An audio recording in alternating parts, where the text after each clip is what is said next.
บรรยากาศอยู่ที่บ้านบึกถงเมืองจำพรแขวงสะหวรรณเขตชนบทสปลาวพี่น้องมื้อนี้เฮาก็สิพาพี่น้องไปเบิ่งร้านค้าในกลางหมู่บ้านเขาเจ้าเนาะว่าเขาเจ้าขายจังได๋วะเบิ่งนำกันพี่น้องมีหยังซื้อกินบ่ขนมบายดีนี่เด้ผู้ขนมอยู่ไหนผู้ ข่าวนั่งนี่ คือบ่ให้กงไว้เนาะ แมว อ๋อแมว เป็นมันเนาะ มันเท่านะ มันแก้วเลย บ่ถุงเป็นถุงน้อยๆสิพี่น้องนี่ผู้ใดทันเนี่ยพี่น้องนี่เป็นถุงน้อยๆน้อยๆเขาจะเอาห่อใส่ไอ้ถุงแพ็คใส่ห่อน้อยๆสิเนาะนี่ขนมพวกขนมของไทยอ่ะของไทยดีวะ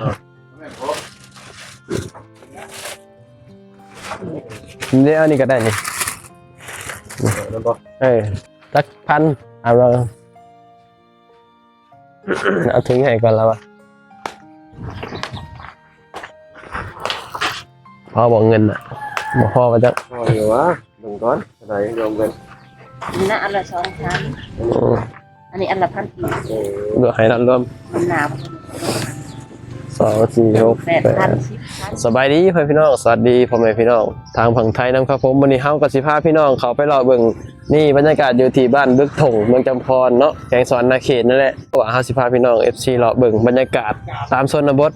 ในช่วงนี้ก็รู้สึกว่ามันหนาวพี่น้องอยู่ตามชนบทเนาะปะอันนี้คือทางเขาในหมู่บ้านเขาเจ้าเนาะซึ่งหมู่บ้านแถวนี้มันก็สิเป็นแบบว่าหมู่บ้านน้อยๆแล้วก็เป็นหมู่บ้านที่บ่มีป่าเลยส่วนหลายก็สิมีแบบทงไห่ทงนาอ้อมหมู่บ้านเขาเจ้าเวลาหน้าหนาวมันก็สิหนาวเวลาลมมันก็สิลมแห้งๆเพราะว่ามันบ่มีป่าไม้บังลมบังหยังไว้ไปสินะวิถีชีวิตของคนตามชนบทก็สิประมาณนี้แหละพี่น้องหลังจากที่แล้วเฮ็ดไร่นาแล้วก็สิเงียบพี่น้องเนาะส่วนหลายไอ้คนหนุ่มคนสาวก็สิบ่ค่อยเห็นได้บางคนเขาก็บ่ค่อยได้อยู่บ้านดอกนานๆสิมาแบบว่าเยี่ยมพ่อเยี่ยมแม่จังซี่นะบางคนก็ไปหาเงินต่างประเทศแต่ส่วนหลายคนตามชนบทแถบแถวนี้ก็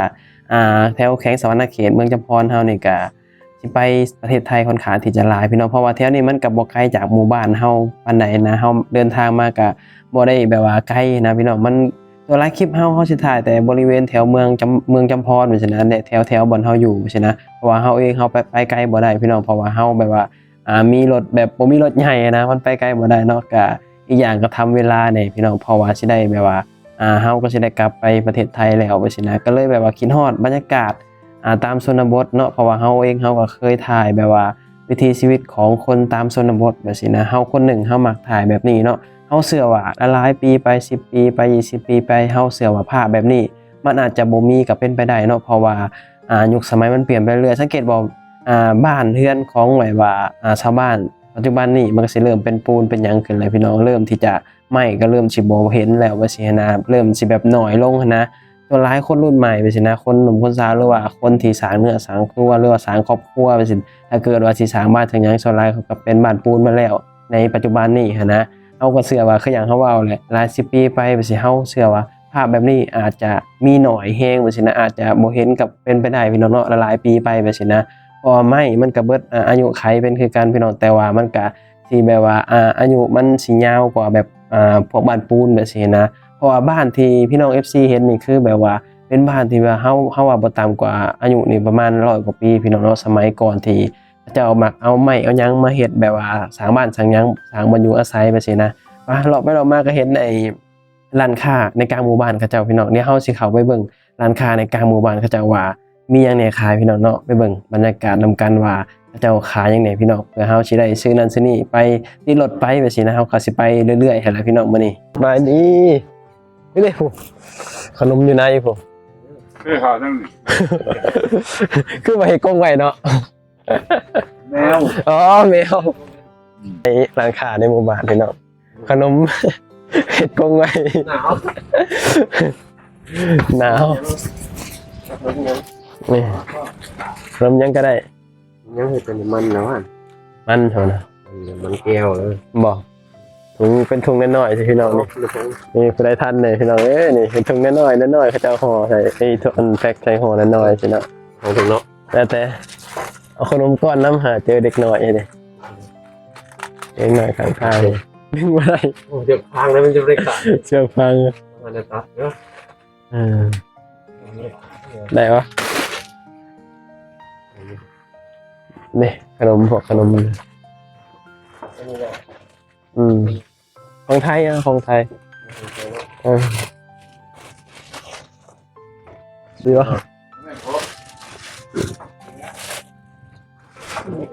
นี่อันนี้ก็ได้นี่ แล้วก็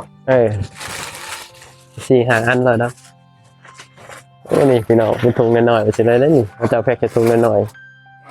ๆเราแพ็คแค่ถุงน้อยๆสินี่เลยทันนะนี่มา ซื้อยังห้องทองจ่ายเงินวันนี้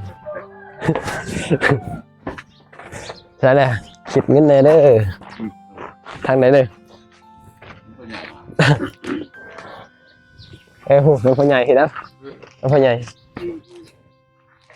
เป็นคิดเงินนะหนาววะหนาวเนาะ หนาว ทั้งหนาวทั้งลมนี่เห็นตาเลย เอาถึงไหนก่อนแล้ววะพ่อบอกเงินอ่ะบอกพ่อมาจะ พออยู่วะเบิ่งก่อนอะไรรวมกัน มันน่ะอันละ2,000อันนี้อันละ1,000 เหลือให้นัดรวม มันหนาว 2 4 6 8,000 8 10,000 พ่อบอกพ่อ 2,000 2 4 6 8 5 หรอก ห้ามไปเรื่อย 5 หรอกว่า เออ ตอนกับพี่ 10,000บอกว่าฮะ20 บาทนี่ขนมไปเป็นเด้อขอบใจเด้อ ได้ หลังจากที่เฮาได้ขนมแบบว่าติดรถติดหยังเพื่อหิวกลางทางมาสินะพี่น้องก็ได้เดินทางต่อมาในเนาะสิออกจากหมู่บ้านนี่เลยพี่น้องคือหมู่บ้านแถวนี้เป็นหมู่บ้านที่แบบว่ามันบ่มีป่าเนาะเวลาแบบว่าเขาสู่แบบว่าฤดูหนาวหรือว่าแบบว่ายามลมก็ลมแห้งๆว่าสินะเพราะมันบ่มีป่าบางมันสิมีแต่ทุ่งไร่ทุ่งนาอ้อมหมู่บ้านเขาเจ้าว่าสินะสังเกตเบิ่งว่าชาวบ้านเขาเจ้าก็สิออกมาพิงแดดพิงหยังเพราะว่ามันหนาวพี่น้องแท้จริงแล้วเฮาก็มา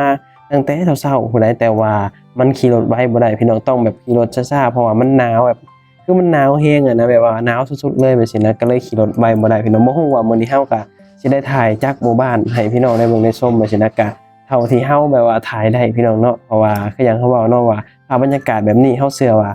หลายแบบว่าปีไปหลาย10 ปีไปอาจจะบ่มีเห็นก็เป็นไปได้อาจจะมีน้อยแบบสินะพี่น้องเนาะเพราะว่ายุคสมัยมันก็เริ่มเปลี่ยนไปเรื่อยๆพี่น้องเนาะก็สิประมาณนี้แหละพี่น้องในหมู่บ้านเขาเจ้าก็คืออย่างเห็นเนาะบางครอบครัวก็แบบว่ามีฐานะเด้พี่น้องบางครอบครัวก็คืออย่างที่เห็นนั่นแหละเนาะเพราะว่าคนเฮามันก็คือว่าแหละมันก็สิบ่คือกันพี่น้องบางคนก็โอ้อันนี้เขาเจ้าเฮ็ดหยังนี่อ๋อเขาเจ้าแบบอ๋อบ่นี้เขาเจ้าแบบผลิตเตาน่าจะแบบว่าผลิตส่งพี่น้องอ๋อโทเตาหลายเลยเนาะเอาแบบว่าพวกดินเหนียวมาปั่นเป็นเตาไปสินะพี่น้องก็สิประมาณนี้แหละพี่น้องปะบาดนี้เอาก็สิได้เราออกเห็นว่าพี่น้องหมู่บ้านเขาเจ้านี่สิมีแต่ทุ่งไร่ทุ่งนาเนาะ คิดเบิ่งเวลามันล้มอ่ะมันสิล้มส่ำใดคิดเบิ่งแบบมันบ่มีหยังบังเลยแบบนี้นะเพราะหมู่บ้านแถวนี้มันก็บ่มีป่าดิมันสิมีแต่แบบว่าโล่งๆแบบนี้เลยพี่น้องมันก็สิแบบเวลาลมก็สิลมสุดๆเวลาหนาวก็สิหนาวแบบสุดๆเลยแบบนี้นะประมาณนี้แหละพี่น้องเนาะคลิปนี้เฮาก็สิได้แบบว่าปิดคลิปแล้วเนาะก็ขอบคุณพี่น้องหลายเด้อที่เสียสละเวลาเข้ามาเบิ่งมาชมแล้วก็พาติดตามเนาะว่าเฮาสิไปหมู่บ้านใดอีกแบบนี้นะ